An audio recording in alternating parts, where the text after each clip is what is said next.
जो आप पढ़ते हैं, जो भी मोरालिटी और ये जो जितने भी कॉन्सेप्ट हैं, जो कुछ भी लिखा है उसके अंदर, वो स्टार्टिंग से सेम था कि वो टाइम के साथ, जैसे कि कपड़े का है तो कपड़ा तो पहले तो था नहीं कपड़ा। स्टार्टिंग में तो कपड़ा नहीं था, बहुत मतलब पत्ते और ये सब खाल वाल पहन लिया, कुछ कर लिया। उसने पहले जाने की जरूरत नहीं है, 1400 साल पहले हम्म, चले जाएं। 1400 साल पहले भी वो कपड़े नहीं तो जो हमें और आपको आज मयसर हैं। ठीक है। बिल्कुल अब जी। इसमें खुदा ने हमेशा लचक रखी है कि जितना तुम्हारे पास अवेलेबल है उतना करना जरूरी है। इसमें प्रॉब्लम बस ये है कि रूलिंग चेंज करी गॉड ने, जो कि शुरू से की जा सकती थी। तो अल्लाह ने वेट किया ह्यूमन का रिसोर्सेज को डेवलप करने के लिए, कि तुम रिसोर्सेज डेवलप प्रॉब्लम क्या करोगे। है? ये तो ठीक है, हो गया। प्रॉब्लम बताएं इसमें क्या है? Eternal soul. जी हेलो, आवाज आ रही? जी आ रही है। जी नमस्कार, सत श्री अकाल, अस्सलाम वालेकुम। ठीक है वालेकुम सर, तो मैं बहुत लेट आया हूँ आज। सलाम। जी, छोटा सा ही रखेंगे, 10 10 मिनट का। 10 मिनट में मैं रैप अप कर 10 दूंगा, मिनट भी पाँच से ज्यादा दस ही है। मिनट में। जी। 5 मिनट, 5 मिनट, हम्म। 5 मिनट में रैप अप करते हैं। अच्छा, मेरा क्वेश्चन क्वेश्चन आंसर सेशन है, तो मेरा क्वेश्चन इस्लाम के लिए ही था कि इस्लाम तो यूनिवर्स जब क्रिएट हुआ तब से है, राइट? Am I बरोबर। right? तो जी जी। अच्छा, तो जो ये बोलते हैं कि जब इंसान पहली बार बना होगा, या पहला इंसान जब आया होगा, तब से इस्लाम है। तो इस्लाम का जो कंसेप्ट है और जो उसकी रूलिंग है, वो सेम थी, या इस्लाम की रूलिंग चेंज हुई है time by time? What do you mean by ruling? और मतलब इस्लाम का जो जो जो कुरान की जो जो आप पढ़ते हैं, जो भी मोरालिटी और ये जो जितने भी कॉन्सेप्ट हैं, जो कुछ भी लिखा है उसके अंदर, वो स्टार्टिंग से सेम था कि वो टाइम के साथ अल्लाह ने ये चेंज चीज किया उसको? इस चीज का ताल्लुक है शरीयत से। शरीयत बदलती आई है, दीन नहीं बदला है। जी दीन क्या ठीक। है? दीन है कि आप खुदा की जात और उसकी सिफात यानी क्वालिटीज और एट्रीब्यूट्स को कैसे मानते हैं। बिल्कुल। ठीक है। अब जी हजरत आदम को, पहले इंसान को और उनकी उम्मत को भी यही बताया गया खुदा एक है, उसी की इबादत होगी, जी उसके अलावा किसी की नहीं होगी। जन्नत है, जहन्नम है, कयामत है, वगैरह वगैरह। ये सारी चीजें कंसिस्टेंसी के साथ आखिरी नबी तक पहुंची हैं। शरीयतें बदलती रही। बिल्कुल बिल्कुल। शरीय मुझे नहीं समझ, मुझे नहीं पता शरीयत शरीयत शरीयत का बदलने का मतलब क्या है मतलब लॉ, है। कॉन्स्टिट्यूशन एक राय, लॉ में तब्दीली हुई है। अच्छा, लॉ में तब्दील हुई है। लॉ मतलब जो पनिशमेंट वगैरह जो भी बताते हैं, या जो लॉ भी में जैसे सिस्टम है वो। आपको इबादत, मान लीजिए हम 5 वक्त की नमाजें पढ़ते हैं। हो सकता है कि हाँ पिछली उम्मतों को जो है 2 ही वक्त की नमाज की हुक्म दिया हो, या 1 वक्त की दिया हो, या उनके यहाँ हाँ। मसलन 2 सजदे हो, हमारे यहाँ 2 सजदे, उनके यहाँ 5 सजदे हो। कुछ कुछ शरीयत अलग अलग हो सकती है। ठीक है ठीक है ठीक है ठीक है, मैं समझ गया आपकी और एक बात। और मिसाल दे देता हूँ कुरान से कि बनु इसराइल के ऊपर के यहाँ जो ऊंट वगैरह का फैट है उसको हराम कर दिया था, हमारे यहाँ नहीं है। अच्छा ओके, तो based on situation, based on time, तो वो चेंज चेंज हुआ है समय के हम्म, साथ। जी। समय के साथ चेंज हुआ है, जो उसके लॉज हैं, जो बेसिक लॉज कंसेप्ट है जो वो हुए हैं सेम है उसको आप अल्लाह समय के का। साथ कह लें, या नए नबी आए, नए रसूल आए और उन्होंने उस कौम को नए लॉज इंट्रोड्यूस कराए। जी जी जी, मुक्तसर तो मैं मुक्तसर समझ। एक जो इनके सवाल के अंदर जो एक अंडर द लाइन जो सवाल है वो ये है कि समय के जी साथ भाई हमारे यहाँ हिस्ट्री की जो है ना वो प्रोग्रेसिव अंडरस्टैंडिंग नहीं है। मतलब हमारे यहाँ ऐसा नहीं है कि इंसान ने कुछ ऐसा प्रोग्रेस कर लिया था अगले कल्चर में कि उनको नए लॉ की या नई चीजों की जरूरत थी।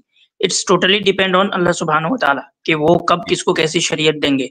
तो ऐसा नहीं है कि अब ये सवाल आप करेंगे, मुझे पता है कि लॉ यानी कि दुनिया तो अभी भी प्रोग्रेस करके आगे बढ़ रही है, तो अब ये स्टैटिक क्यों हो गया आपकी शरीयत? तो हमारे यहाँ जो शरीयत का ताल्लुक है वो प्रोग्रेसिविज्म से नहीं है, इतना याद रखना। अब आप अपना सवाल फ्रेम जी। करें। नहीं, मतलब जरूरत के हिसाब से अल्लाह को लगा होगा कि अब इसमें ये रूल लगाना चाहिए, तो उन्होंने वो रूल लगा दिया। मतलब इसको भी हमारे प्रोग्रेसिविज्म ही कहते हैं। मिसाल के तौर पर जो मैंने अभी आपको कहा कि ऊंट की जी चर्बी हराम है बनु इसराइल के ऊपर, तो ये सजा के तौर पर अल्लाह ताला ने उनके ऊपर हराम की है। ऐसा नहीं कि वो उनको लगा कि नहीं ठीक इनके है। लिए चर्बी खाना हराम है, सारे मोटे होकर फट जाएंगे, नहीं। चलिए, ये बल्कि तो बहुत है, अपना एक्सेप्शन, ये तो अपने एक्सेप्शन बता दिए ना। मैं नहीं, जनरल रूलिंग्स की बात कर रहा हूँ। जी उसका भी ताल्लुक प्रोग्रेसिविज्म से नहीं है। खैर, अब आप अपना सवाल जी। करें, तो सवाल ही नहीं आ रहा है। नहीं, पहला सवाल तो यही था कि इस्लाम चेंज हुआ है क्या? रूलिंग्स पे आपने कहा चेंज हुआ है समय के साथ, या जरूरत के हिसाब से, या कोई और वर्ड भी यूज कर सकते हैं कि अल्लाह के मुताबिक चेंज हुआ है। तो उन्होंने रूलिंग्स अपनी चेंज की है समय के साथ। अब वो चेंज क्यों की है? क्योंकि उस समय पे उसकी जरूरत हुई होगी, राइट? आगे बोलें, अपनी बात मुकम्मल करें। जी जी जी जी जी। तो मेरा मेरा पॉइंट ये है कि जैसे कि अभी बहुत सारी रूलिंग है, कोई भी एग्जांपल ले सकते हैं। क्या एग्जांपल है? शादी का जैसे एग्जांपल है, तो पहले तो शादी का कंसेप्ट था ही नहीं शायद स्टार्टिंग में, जब ह्यूमन नया नया आया होगा। मैरिड की मैरिज है या हस्बैंड वाइफ का कंसेप्ट हो, बाद में मैरिज का कंसेप्ट आया होगा तो उन्होंने मैरिज के रूल्स बताए होंगे कि मैरिज में ये किया जा सकता है। उस ऐसे ही कोई और एग्जांपल ले सकते हैं। आप सवाल पूछे हाँ नहीं मैं नहीं सुन रहा हूँ कि हमारे आज इटर्नल सोल भाई क्या कहेंगे, मैं तो सुन रहा हूँ। नहीं मैं नहीं, देखिए मैं क्वेश्चन जो पूछ रहा हूँ उसका एक रीजन है। क्वेश्चन मैं समझने की कोशिश कर रहा हूँ कि किस तरीके से इस निजाम को चलाया गया होगा स्टार्टिंग से। जैसे कि कपड़े का है, तो कपड़ा तो पहले तो था नहीं, कपड़ा स्टार्टिंग में तो कपड़ा नहीं था, बहुत मतलब पत्ते और ये सब खाल वाल पहन लिया, कुछ कर लिया। तो जो ये हिसाब का कंसेप्ट है ये भी बहुत बाद में इंट्रोड्यूस किया होगा अल्लाह ने, पहले नहीं रहा होगा। तो रूलिंग्स चेंज हुई हैं, क्या इस बात से आप सहमत है? इन सबसे रिलेटेड, राइट? असल में फिर अल्लाह जी, असल में आपने क्या किया कि रिलीजन को जी नोवाल हरारे की एंथ्रोपोलॉजी से मिला दिया, ठीक है? नवाज हरारे कौन है सर? वो बहुत से लोगों को आजकल उनकी कॉन्शियसनेस के ऊपर वही छाया हुआ है। होता अच्छा, क्या है अच्छा। कि मसलन स्कूलों में आपको जी, जो है जी। एक इमेज दिखाई जाती है कि भाई कुछ लोग हैं, उन्होंने बस अपना जो प्राइवेट पार्ट है उसको ढका हुआ है, उसके बाद फिर आगे प्रोग्रेस ह्यूमैनिटी होती है तो एक और चीथड़ा जिस्म के ऊपर आ जाता है, फिर उसके बाद जेंटलमैन बनकर आता है बंदा, एकदम सूटेड बूटेड टाई वाई। तो आपके जी, जहन जी, में वो एक इमेज है कि जैसे जैसे कपड़े आ रहे थे वैसे वैसे हिजाब भी आ रहा था, ठीक है? जी, तो जी, जी, ये जो चीज है वो ये है कि मसलन आपने शादी की मिसाल दी। बिल्कुल। अब शादी के साथ बहुत सी रस्में रिवाज ऐड हो गए भाई। हिंदुइज्म जी, में जो जी, शादी है वो बिल्कुल अलग अंदाज से होती है, इस्लाम में जो शादी है वो अलग अंदाज से होती है। अब इस्लाम में शादी बिल्कुल। किस अंदाज से होती है? इस्लाम में शादी होती है ईजाब और कबूल से, यानी एक तरफ से ऑफर हो, दूसरी तरफ से एक्सेप्टेंस ऑफ द ऑफर हो, जिसको हम कहते हैं फुल जी, कंसेंट, और इस तरीके जी, से को पब्लिक में हो जिसके दो चार गवाह भी मौजूद हो। आप अगर जी, देखें कि सबसे पहले इंसान मसलन हजरत आदम और हजरत हव्वा, पहला मर्द जी, पहली औरत, इनको खुदा ने पैदा किया और इनके दरमियान फुल कंसेंट था। ऑब्वियसली दोनों खुदा को जानते थे, दोनों इस बात को जानते थे कि खुदा ने हमें पैदा किया है, हमारे अलावा कोई दूसरा नहीं है, और इन्होंने अपनी जिंदगी को एक साथ रहना शुरू कर दिया। अब आप ये नहीं कह सकते कि इनका तो निकाह ही नहीं हुआ था, इन्होंने तो 7 चक्कर नहीं काट, 7 फेरे नहीं लिए थे, इनके यहाँ तो जूता चुराई की रस्म नहीं हुई थी। ये सब तो रस्में है ना भाई। नहीं, मैं पॉइंट नहीं समझा, मेरा पॉइंट नहीं समझ पा रहे फिर आप। मेरा पॉइंट बेसिकली यही है कि क्या कुछ रूलिंग्स में चेंज हुआ है कि नहीं हुआ है? बात मैरिज हो या मैं तो रूलिंग में चेंज होता है, खुदा की मर्जी के मुताबिक चेंज होता है। हम ये मानते हैं। मैं एक चीज और बता देता हूं आपको कि इस्लाम जिस दौर में आया है, क्या ये दौर अपनी फिलोसॉफिकल पीक पर पहुंच गया था या नहीं पहुंच गया था फिलोसॉफिकली? पता नहीं सर, कुछ कह नहीं सकते, ये तो सबका रिलेटिव है, वेरी रिलेटिव थिंग टू से। आज भी आप फिलोसफी की जैसे ही बात करते हैं, आप किन दो बड़े नामों की बात करते हैं? नहीं वो तो देखिए सर, जो भी बात करते हैं, जिसकी भी बात करते होंगे, पता नहीं कौन कौन से फिलोसोफर आए और चले गए। भाई मैं बता रहा हूं ना आपको, अरस्तु, एरिस्टोटल और प्लेटो, ठीक है, 2 बड़े नाम फौरन आ जाते हैं। उसके बाद और भी आ गए सर, अभी तो और भी हैं। इसीलिए ये तो जीसस से कई सौ साल पहले थे ना, लेकिन जीसस के 500-550 साल के बाद रसूल अकरम सल्लल्लाहु अलैहि वसल्लम तशरीफ लाते हैं, तो दुनिया फिलोसफी की पीक पर पहुंच चुकी थी। ये जो डिस्कशन थे ना कि गॉड एग्जिस्ट करता है, उसके फिलोसॉफिकल आर्ग्यूमेंट्स क्या है, एग्जिस्ट नहीं करता तो उसके फिलोसॉफिकल आर्ग्यूमेंट्स क्या है, मोरालिटी के फिलोसॉफिकल आर्ग्यूमेंट्स क्या है, हर चीज यहां मौजूद थी। ऐसे मौके पर इस्लाम आता है और इस्लाम मोरालिटी के वो कवानीन देता है जो ग्रीक फिलोसफी के पास नहीं थे, ठीक है? नहीं, इस्लाम नहीं, गलत सर, गलत बोल रहे हैं। बिल्कुल ऐसा ही है। ग्रीक फिलोसफी तो ये डिस्कस कर रही थी कि हम मौजूद हैं या नहीं। मेरी बात भी सुन लीजिए सर, ये इस्लाम ने नहीं दिया, इस्लाम तो बहुत पहले से था। वो आप कह रहे हैं जब प्रॉफिट मोहम्मद आए तब इस्लाम आया, इस्लाम तो स्टार्टिंग नहीं। जब असल में एक चीज और ये भी है कि मुसलमानों का एक अपना एक कल्चर है, और वो कल्चर में लफ्ज इस्लाम को कभी शरीयत के माने में बोलते हैं और कभी दीन के माने में बोलते हैं। दीन हमेशा हजरत आदम से, और इस्लाम को शरीयत यानी लॉज, मोरालिटी लॉज हो या कोई भी लॉज हो, उनके लिए भी बोला जाता है, ठीक है? तो इस फर्क को जरा ध्यान में रखिएगा। तो मैं आपकी बात से मैं आपकी बात से ये समझाऊं कि इस्लाम पहले से था, जो शरीयत है, रूलिंग है, वो प्रॉफिट मोहम्मद के आने के बाद आई। हाँ, हर नबी को एक अलग लॉ दिया गया है, कुछ लॉ कॉमन है, कुछ लॉज के अंदर तब्दीली आई है। तो लॉज के अंदर तब्दीली आई है समय के साथ, ठीक है? अब वो अल्लाह की मर्जी से आई है तब्दीली, इसका कुछ रीजन रहा होगा। जी हाँ। तो इसमें जो मैंने आपको रीजन दिया कपड़े वाला, वो रीजन सही नहीं लग रहा आपको? इन्हीं में कपड़ा समझ की उस पहले, रीजन।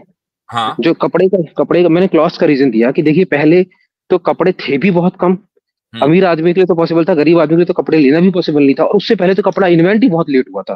पहले तो लोग क्या पहनते थे कि वो एनिमल का लेदर काट के पहन लिया, कुछ कर लिया, तो डिफिकल्ट सिचुएशन थी अपने आप को ढकना। तो उस समय तो रूलिंग डिफरेंट रही होगी ना अल्लाह की, भाई कि ठीक है जितना कर सकते उतना करो, बाकी मत करो। उस वक्त भी जो अवेलेबल रिसोर्सेज हैं, मिसाल के तौर पर उसने पहले जाने की जरूरत नहीं है, 1400 साल पहले चले जाएं, 1400 साल पहले भी वो कपड़े नहीं तो जो हमें और आपको आज मयसर हैं, ठीक है। अब इसमें खुदा ने हमेशा लचक रखी है कि जितना तुम्हारे पास अवेलेबल है उतना करना जरूरी है। उसकी एक मिसाल मैं आपको दे देता हूं। उसकी मिसाल ये है कि मस्जिद नबवी में नमाज होती थी, औरतें भी पीछे पढ़ती थी नमाज, मर्द आगे नमाज पढ़ते थे। कुछ मर्दों के पास कपड़े तंग होते थे। तंग कपड़े होने की वजह से ये मुमकिन था कि अगर वो सजदे में है तो कुछ उनके जिस्म का हिस्सा एक्सपोज हो जाए। तो ये हुक्म दिया कि भाई औरतों को कि तुम सजदे से सर थोड़ा सा चंद सेकंड लेट उठाओ, ताकि मर्द जो है वो प्रॉपर खड़े हो जाए और किसी का जिस्म एक्सपोज ना हो। अब ये नहीं कहा कि भाई नहीं, कहीं से भी डाका डालो, चोरी करो, लेकिन कपड़े पूरे पहनो। भाई जिसके पास जो मैसर है उसको एतबार से हुक्म होगा। लेकिन ये हुक्म दे दिया गया कि जिस्म छुपाना है, इतना जिस्म का हिस्सा हर हाल में छुपेगा। अब वो आप पत्तों से छुपाएंगे, वो आप लेदर से छुपाएंगे, जानवर की खाल से छुपाएंगे, आप कपड़े से छुपाएंगे, कॉटन से, सिल्क से, जो भी अवेलेबल होगा जी, इतना हिस्सा, राइट। तो कुछ हिस्सा, नॉट कंप्लीट। वो देखिए वो हो गया। आप स्पेकुलेटिव सिचुएशंस में आप सवालात पूछ रहे हैं। आपका जो मेन सवाल है वो अभी तक नहीं आया। क्या है आपका मेन सवाल? वो अभी तक आया ही नहीं। आप बस इधर उधर घूम रहे हैं। शायद आपका मेन सवाल यही था कि अब शरीयत क्यों नहीं तब्दील हो सकती 1400 साल पहले वाली। वो तो मैंने पहले ही कट कर दी, इसलिए आप बोल रहे हैं गोल गोल घूम रहे हैं। नहीं, उस क्वेश्चन को, ये क्वेश्चन है ही नहीं ना, अभी का भी नहीं बात कर रहा हूँ। देखिए समझना, मुझे सवाल का मतलब क्या है कि शरीयत चेंज यानी लॉ जो है वो तब्दील होती रही है। इस सवाल का मकसद क्या है? इस सवाल का मकसद ये है, जो मैं समझने की कोशिश कर रहा हूँ, कि अल्लाह वेट कर रहा है इंसान के लिए कि तुम जब ये चीजें रिसोर्सेज बना लोगे तब मैं रूलिंग दूंगा, जब तक तुम्हारे पास रिसोर्सेज नहीं है तब तक मैं रूलिंग नहीं दूंगा। तो ये अल्लाह ने इंसान से बोला, आपके पास कोई एक एविडेंस है जो आपने ये हाइपोथेसिस बनाया इसको सपोर्ट करने के लिए? कोई एक एग्जांपल? तो यही तो अभी बात डिस्कशन चल रहा है हमारा कि क्या हमारी नीड का हाइपोथेसिस बनाया ना कि अल्लाह ताला जो है वो वेट कर रहा है कि इंसान जो है वो कैसे मटेरियलिस्टिक यानी डायलेक्टिकल मटेरियलिज्म को कैसे जानेगा, तो फिर अल्लाह ताला एक नया ये देगा। कोई एक एविडेंस है आपके पास?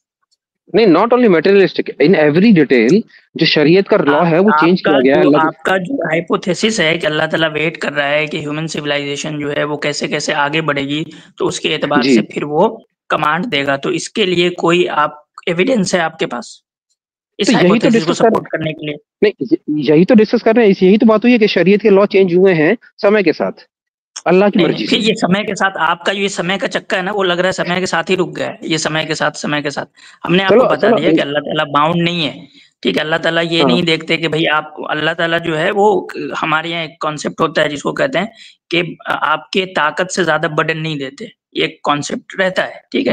लेकिन ये नहीं है कि अल्लाह ताला जो समय के साथ जो है वो तब्दीली करेगा कि भाई आज जो है वो इंसान इंटरनेट से होना चाहिए कि अगर थोड़ी देर के लिए हमने मान लिया इटर्नल सोल के चलो ऐसा ही हुआ है कि जो अवेलेबल रिसोर्सेज और मींस हैं उनके मुताबिक अल्लाह ने हुक्म दिया, इसमें प्रॉब्लम क्या है? इसमें प्रॉब्लम बस ये है कि रूलिंग चेंज करी गॉड ने, जो कि शुरू से की जा सकती थी। तो अल्लाह ने वेट किया ह्यूमन का रिसोर्सेज को डेवलप करने के लिए कि तुम रिसोर्सेज डेवलप करोगे।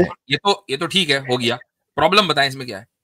Problem is dependency on human to develop the resources. अकल धीमे धीमे दी है उसको डेवलप करने के लिए। ये तो ह्यूमन के साथ हिकमत और मर्जी वाला मामला हुआ ना, कि जैसे जैसे तुम रिसोर्सेज डेवलप करोगे वैसे वैसे हम हुक्म देंगे। अच्छा, ठीक है, ऐसा ही होना चाहिए भाई। जैसे जैसे तुम्हारे पास असबाब आएंगे वैसे वैसे तुम्हारे ऊपर नई नई जिम्मेदारियां आएंगी। कुरान इस्लाम का पहले दिन से, अब मैं दीन के मामले में कह रहा हूँ, जो खुदा का इंसानियत के साथ जो तर्ज अमल है ना, वो ये है कि जितनी तुम्हारे ऊपर ब्लेसिंग्स हैं उतनी ही तुम्हारे ऊपर रिस्पॉन्सिबिलिटीज भी हैं। ब्लेसिंग कम है, रिस्पॉन्सिबिलिटीज कम है, ब्लेसिंग ज्यादा है, रिस्पॉन्सिबिलिटीज ज्यादा है, प्रोपोर्शनेटली बराबर है। तो इसमें प्रॉब्लम क्या है? नहीं, तो मैंने प्रॉब्लम तो मैंने कही नहीं कि मेरे को कोई प्रॉब्लम है। मैं तो डिस्कस कर रहा हूँ इस पॉइंट को कि तो अगर हम इस बात को मान भी लें कि अवेलेबल मीन्स एंड रिसोर्सेज के एतबार से कवानीन में, लॉ में तब्दीली आई है। मसलन पहले ये था कि भाई फुल हिजाब, चूंकि इतने कपड़े नहीं, थोड़ी देर के मान लो, फुल हिजाब चेहरा वेरा उसको नहीं ढक सकती चूंकि है ही नहीं कुछ, रिसोर्सेज उस वक्त थे, आज हैं तो आज, यानी 1400 साल पहले ये रिसोर्सेज अवेलेबल हो गए थे, तो इस्लाम ने हुक्म दिया कि नहीं अब फुल हिजाब करना है। जी तो ये तो इंसानियत के साथ मर्सी है। जी बिल्कुल। तो नहीं, आपको ये लग रहा है कि मैं कोई यहाँ पे कंप्लेन लेके मतलब कोई ऐसा काउंटर देने आया हूँ कि मुझे इस्लाम से कोई प्रॉब्लम है? आई डोंट नो, हमें ऐसा ही लगा कि आपको शायद कोई एतराज है। नहीं, आप फिर मेरी डिस्कशन देखते नहीं है। मेरी जो भी पहले डिस्कशन, मेरा पॉइंट कभी ये, मेरा पॉइंट सिर्फ समझने का होता है। मेरा पॉइंट ये नहीं होता कि मुझे उसके खिलाफ कोई बात प्रूफ करनी है। दैट्स फाइन, क्योंकि मैंने चीजों को समझा तो उस हिसाब से आपसे क्वेश्चन पूछा था, लेकिन ये मेरे साथ एग्री नहीं कर रहे, तो मैंने कहा कि मैं आपसे समझता हूँ, तो ठीक है, दिस इज फाइन, ये तो ठीक है ना, आपकी जरूरत के हिसाब से। बिल्कुल मैं इस चीज को मानता हूँ कि जो रिस्पॉन्सिबिलिटीज हैं वो ब्लेसिंग्स के एतबार से हैं, खुदा की तरफ से। जी बिल्कुल sir, thank you very much.